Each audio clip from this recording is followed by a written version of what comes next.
వలస అనగానే నాకు ఇందాక మిత్రులు మాట్లాడుతూ ఉంటే ఒకటి గుర్తొచ్చింది. ఎప్పుడో చిన్నప్పుడు విన్న మాట ఇది. వలస రెండు రకాలు.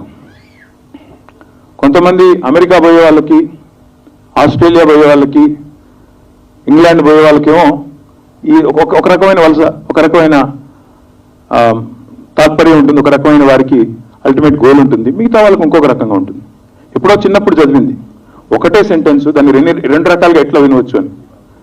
ఒక ఆయన అంటారు జీవితం ఆశల తోరణం అంటారు. కాదు కాదు, జీవితం ఆశలతో రణం అని ఇంకొకరు అంటారు.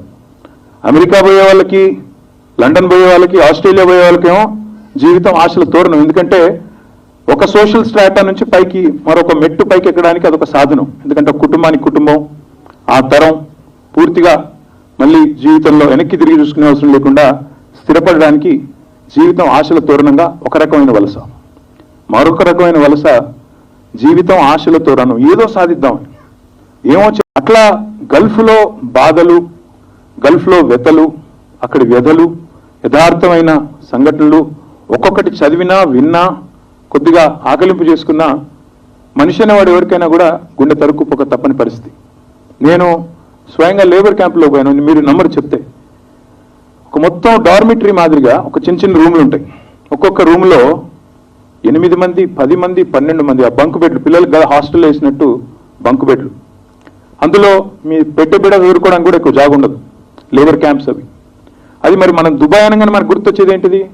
బుర్జ్ ఖలీఫాలు, పెద్ద పెద్ద అందమైన బిల్డింగులు, ఇంకా ఇంకా అద్భుతమైన రోడ్లు, షేక్ జాయద్ రోడ్డు, ఇంకో రోడ్డు. కానీ నిజమైన దుబాయ్ ఏది అంటే ఇంకో దుబాయ్ కూడా ఉంది. దాని పక్కకే డేరా అనే ప్రాంతం ఉంటుంది, ఇంకోటి ఉంటుంది. అక్కడ మొత్తం లేబర్ క్యాంపులు. ఆ లేబర్ క్యాంపులో అత్యంత అమానవీయమైన కండిషన్స్ ఉంటాయి. చాలా నిర్దాక్షిణ్యంగా వారిని కేవలం మనుషుల్లా కాకుండా కేవలం పనిచేసే యంత్రాల్లాగా చూసే దారుణమైన పరిస్థితులు కూడా అక్కడే ఉంటాయి. అక్కడ కింద కూర్చున్నాం అందరం, అదే డార్మిటరీలో కింద కూర్చుంటే చుట్టూ కాక్రోచెస్, బొద్దింకలు, జిల్లు పురుగులు తిరుగుతున్నాయి. అక్కడే తినాలా, అందులోనే ఉండాలా, కష్టపడాలా. చివరికి నేను అడిగిన, నేను పోయినప్పుడు సమ్మర్, ఆ రోజు ఇట్లే ఫ్రైడే, అక్కడ ఫ్రైడే హాలిడే. ఫ్రైడే రోజు పోయినాం, కలిసినాం. మీకు వారానికి ఎన్ని రోజులు పనిచేస్తారంటే వారు చెప్పిన మాట ఏంటో నిజంగా బాధ అనిపించింది. అన్న అప్పుడప్పుడు 5 రోజులు కూడా పని చేపిస్తారు అన్నారు. ఈ ఎండలో బయట 43-45 డిగ్రీల సెంటిగ్రేడ్, అక్కడ మళ్ళీ ఆ ఉష్ణోగ్రత కూడా ఎట్లుంటుందంటే స్కార్చింగ్ డ్రై హీట్, హ్యూమిడిటీ ఉండదు. ఆ హీట్లో ఎట్లా పనిచేస్తారు అంటే వాళ్ళు చెప్పిన మాట ఏం చేయమంటారు, ఇక్కడ ఏసీ బంద్ చేస్తారు, రూముల్లో ఏసీ కావాలని బంద్ చేస్తారు, చచ్చినట్టు బయటికి పోవాల్సిందే.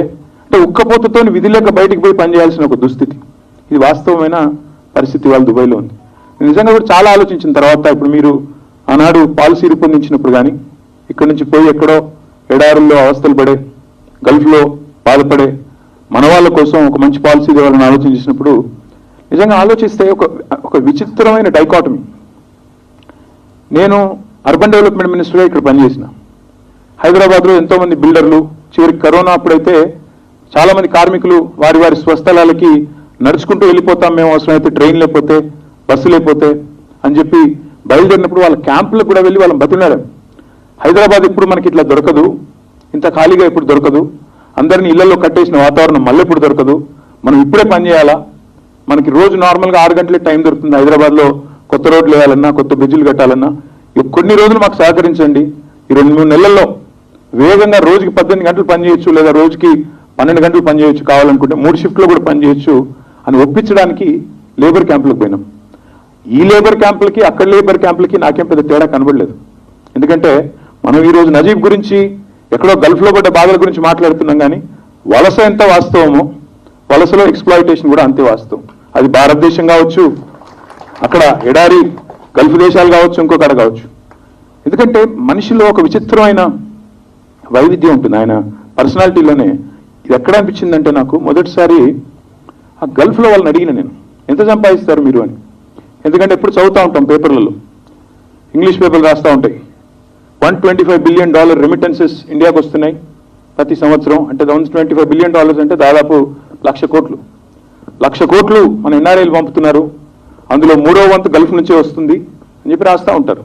ఈ లెక్కన వీళ్ళు ఎంత సంపాదిస్తున్నారబ్బా అని చెప్పి నేను అడిగితే, నిజంగా లెక్క తీస్తే వాళ్ళు పాపం అర్ధాకలితో అక్కడ పనిచేసేటోళ్ళు, వాళ్ళు తిన్నా తినకపోయినా భార్య పిల్లలకు పంపాలని చెప్పి మా వాళ్ళు తిరిగి పంపితే ఓ ఇల్లు కట్టుకుంటారనో ఒక భూమి కొనుక్కుంటారనో మెరుగైన జీవితం అందుతుందనో నిజంగా అర్ధాకలితో అలమటిస్తూ అక్కడి నుంచి పంపుతూ ఉంటారు. కానీ డబ్బుల పరంగా చూస్తే, క్వాంటం పరంగా చూస్తే హైదరాబాద్లో ఇక్కడ నిర్మాణ రంగంలో సంపాదించేదానికి అక్కడ దానికి పెద్ద తేడా లేదు.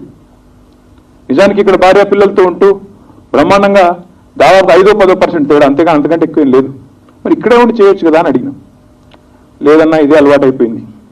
నాకు అర్థమైంది ఏంటంటే నిజంగా కూడా మనిషికి ఇమ్మిగ్రెంట్గా మారినప్పుడు, వలసపోయినప్పుడు మనిషిలో ఒక స్విచ్ ఏదో ఆన్ అవుతుంది.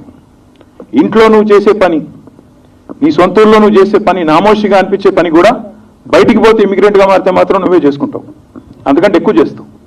అది అమెరికా పోయినోడికైనా అదే పరిస్థితి, ఆస్ట్రేలియా పోయిన వాడికైనా అదే పరిస్థితి, దుబాయ్ పోయిన వాడికైనా అదే పరిస్థితి, ఇక్కడి నుంచి బొంబాయి పోయిన వాడికైనా అదే స్థితి. ఉదాహరణకు నేను